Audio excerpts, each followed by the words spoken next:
जस्तो अझ अर्को कुरा तपाईहरुलाई मैले के भन्न चाहन्छु भने तपाईहरु आफै कम्पेयर गर्न सक्नुहुन्छ लगाइसकेपछि।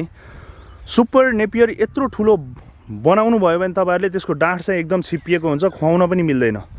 तर यो रेड नेपियर यति ठुलो भए पनि अग्लो भए पनि तपाईहरुले देख्न सक्नुहुन्छ प्रशस्त मात्रामा पात छ, यसको डाँठ पनि अलिकति कमलो छ। र यो डाँठ जस्तो छिप्प्याउनु पर्यो बेच्नु पर्यो भने त तपाईहरुले अब यो पातहरु छिनेर चाहिँ डाँठ अलिकति राख्नुपर्छ। तर यही साइजको पनि तपाईहरुलाई मैले यही देखाइदिन्छु। यो जुन हाम्रो रेडी भएको यसलाई देखाइदिन्छु। यो देख्न सक्नुहुन्छ एकदम नरम छ, एकदम नरम देख्न सक्नुहुन्छ। यो डाँठ मोटो भए पनि यसलाई सजिलैसँग चाहिँ खुवाउन सकिन्छ। यसमा चाहिँ कुनै दुई मत छैन। मैले भाँचेरै देखाएँ, हेर्नुस् कमलो छ। तर नेपियर भएको भए यति कमलो चाहिँ हुन्थेन। यो मजाले मेसिनले काटेर यो मात्रा चाहिँ तपाईहरुले मजाले खुवाउन सक्नुहुन्छ। यसमा कुनै प्रब्लम छैन। हेर्नुस् सबैजनालाई नमस्कार।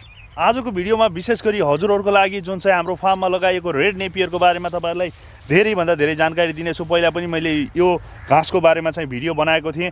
अब लगभग यसको सिजन चाहिँ खास यो 12 महिना लगाउने गरिन्छ। त्यसमा चाहिँ तपाईहरु कुनै पनि डाउट नमान्नु, कुनै पनि टेन्सन नमान्नु।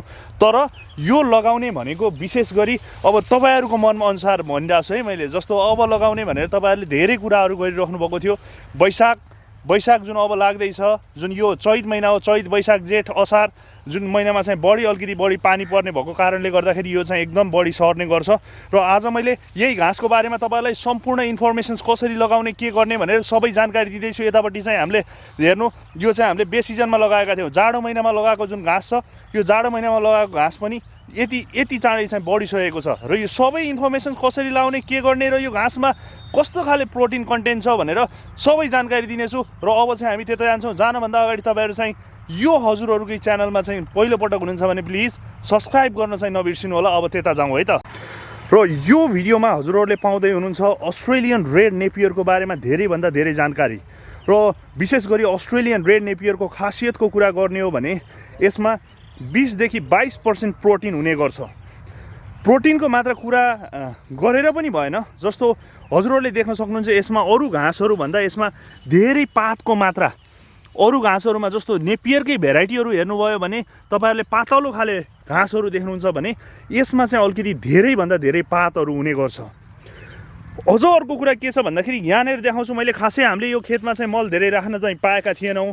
तर पनि एउटा आँखला जुन एउटा मात्र बिरुवा हामीले लगाएका थियौँ, एउटा मात्र बिरुवा लाउँदाखेरि हेर्न सक्नुहुन्छ एउटा दुईटा तीनटा चारवटा 5 6 गरेर अब यो प्रशस्त मात्रामा चाहिँ निस्किएको छ। तर यो निस्किनको लागि चाहिँ तपाईहरुले अनिवार्य रूपमा न्युट्रिसन जस्तो मलहरु चाहिँ हजुरहरुले जुन घरमै तयार भएको बाख्राको मलहरु पनि राख्न सक्नुहुन्छ अथवा अरु गोबर मलहरु पनि राख्न सक्नुहुन्छ। त्यो कुरामा चाहिँ हजुरहरुले ध्यान दिनुपर्ने हुन्छ। एकदम अग्लो भएको छ। जस्तो यो एरियामा चाहिँ पुरै एकदम लडिसकेको छ, तपाईहरुले देख्न सक्नुहुन्छ। यो एकदम अब म्याच्योर्ड पनि भइसकेको छ। र यसमा चाहिँ अर्को कुरा के छ भन्दाखेरि जस्तो अरु नेपियरहरु चाहिँ डाइजेसनमा अलिकति प्रब्लम बढी, जस्तो बाख्राहरुले छेर्यो, बाख्राहरुले पातलो दिशा गर्यो भनेर चाहिँ धेरैजनाले गुनासो गर्नुभएको थियो भने यो नेपियरमा चाहिँ त्यस्तो खाले प्रब्लम, त्यस्तो खाले गुनासो चाहिँ आउँदैन। यसलाई ओइलाएर खाना दिनुपर्छ भन्ने पनि छैन। तपाईहरुले डाइरेक्ट दिन सक्नुहुन्छ। डाइरेक्ट यसलाई नओइलाइकिन डाइरेक्ट काटेर मसिनो गरेर काटेर हजुरहरुले चाहिँ बाख्रा गाई भैँसी सबैलाई चाहिँ दिन सक्नुहुन्छ।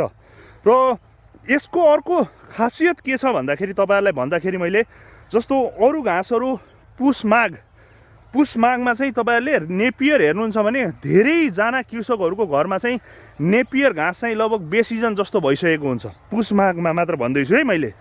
तर पुष माघमा पनि यो रेड नेपियर यसरी नै फैलिएको हुन्छ, यसरी नै एकदम गाजिएको हुन्छ। तपाईहरुलाई यो कुरा पनि अलिकति फाइदा पुग्न सक्छ। जस्तो जुन बर्खाको बेलामा तपाईहरुले सही तरिकाबाट घाँस पुर्याउन नसकेको बेलामा चाहिँ यो रेड नेपियर एकदम हजुरहरुको लागि चाहिँ काम लाग्न सक्ने घाँस भनेर पनि भन्ने गरिन्छ। र यो लगाउनको लागि चाहिँ खासै प्रब्लम छैन। हामीले चाहिँ एउटा मात्र आँखला ल्याएर चाहिँ लगाएका थियौँ। तर हामीले किसानहरूलाई चाहिँ 2टा आँखला चाहिँ दिने गर्छौँ। किसानहरूलाई अल नेपाल जुनसुकै ठाउँमा जतिसुकै पिस भन्नुहोस् हामीले त्यो ठाउँमा चाहिँ हजुरहरुलाई पठाइदिन्छौँ। यसको लागि केही टेन्सन नलिनु। अब मैले लगाउने तरिका हजुरहरुलाई भन्दैछु, लगाउने तरिका र यहाँनेर मैले तपाईहरुलाई देखाउँदैछु हजुरहरूको लागि प्रुफ।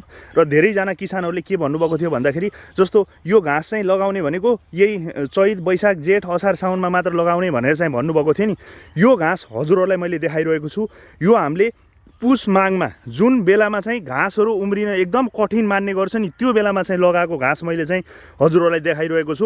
र कसरी गाँज हालेको छ, एउटा मात्र आँखला लगाएका थियौँ। जस्तो एउटा मात्र देख्नुभएको छ, यो एउटा गाँज हजुरहरूले देख्नुभएको छ, यता छेउतिरको मैले लगाएको छु, जुन देखाइरहेको छु, यो एउटा मात्र ठुटा लगाएका थियौँ। तर किसानहरूलाई दिँदाखेरि चाहिँ हामीले के गर्छौँ भन्दाखेरि एउटा जुन आँखलामा यानि कि एउटा जुन बिरुवामा चाहिँ दुईवटा ठुटा हुने गर्छ, यानि कि दुईवटा आँखला हुने गर्छ, त्यो चाहिँ हजुरहरूले पाउनुहुन्छ। र अर्को कुरा के छ भन्दा लगाउँदाखेरि जुन यो लाइनमा हामीले लगाएका छौँ, यहाँनिर देख्नुहुन्छ यो लाइनमा यसरी लगाउँदै गर्दाखेरि हजुरहरूले यो एउटा बिरुवा छ भने यो बिरुवादेखि अर्को बिरुवाको डिस्टेन्स 1 फुट मिनिमम, म्याक्सिमममा चाहिँ हजुरहरूले 1.5 फुटसम्म चाहिँ राख्न सक्नुहुन्छ। तर 1 मिटर पनि राख्न सक्नुहुन्छ। तर तपाईँहरूको मेन कुरा के छ भन्दाखेरि त्यो एरियामा हजुरहरूले कति गोबर राख्नुभएको छ त्यसमा पनि भर पर्छ। किनकि अब लगाइसकेपछि तपाईँहरूले गोबरै नराख्ने भने चाहिँ यसरी चाहिँ गाजिँदैन। यो 100% हो। मल भएपछि मात्र चाहिँ यो गाजिने गर्छु। यो कुरामा पनि ख्याल गर्नु होला हजुरहरूले। र यो जुन लाइनको कुरा त मैले भने, लाइन मिनिमम भनेको 1 फुट। जस्तो एउटा यहाँ लाउनु भयो भने 1 फुटमा चाहिँ अर्को यतापट्टि लाउन सक्नुहुन्छ। तर यो लाइन टु लाइन जुन डिस्टेन्स छ, लाइन टु लाइन डिस्टेन्स भनेको मिनिमम 1 मिटर राख्नु होला। किनकि जस्तो यहाँ पसिसकेपछि तपाईँहरूले काट्न पनि मिलोस्। यहाँनिर यो बिचमा तपाईँहरूले प्रशस्त मात्रामा गोबर मिसाउनु पर्ने हुन्छ, गोबर राख्नुपर्ने हुन्छ। त्यही भएर मैले यसरी चाहिँ हजुरहरूलाई यो जुन सरिसकेको जुन पुस माघमा हामीले लगाएको रेड नेपियर छ, त्यो रेड नेपियरको एउटा उदाहरण देखाउँदैछु। र यतापट्टि चाहिँ पहिला लगाएको रेड नेपियरको पनि उदाहरण देखाउँदैछु। यदि हजुरहरूलाई यसको बिउ चाहिन्छ भने तपाईँहरूले डाइरेक्ट सम्पर्क गर्नुहोस्।